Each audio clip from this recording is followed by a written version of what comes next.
અમરેલી જિલ્લા ભાજપ પ્રમુખ અતુલ કાનાણીનું નામ ભૂલી જતા વિવાદ સર્જાયો હતો। હાજર આગેવાનોએ ધ્યાન દોર્યા બાદ તેમણે ફરી પ્રયાસ કર્યો હતો, પરંતુ બીજી વખત હોદ્દો બોલવામાં પણ મુશ્કેલી પડી હતી। અંતે સુધારો કરી જિલ્લા ભાજપ પ્રમુખ અતુલભાઈ કાનાણી બોલવું પડ્યું હતું।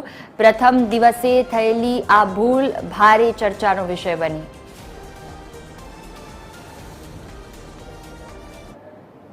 આપણા પ્રદેશ અધ્યક્ષ જગદીશભાઈ વિશ્વકર્મા સાહેબ અને મુખ્યમંત્રી ભૂપેન્દ્રભાઈ પટેલ સાહેબ તેમજ નાયબ મુખ્યમંત્રી હર્ષભાઈ સંઘવી સાહેબ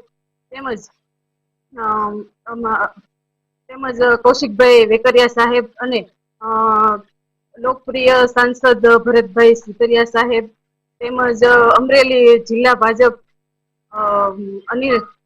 અમરેલી જિલ્લા ભાજપ અતુલભાઈ પ્રમુખ શ્રી અતુલભાઈ અને હું તમામ ભાજપ પ્રમુખ અને મંત્રીઓનો આભાર માનું છું, જે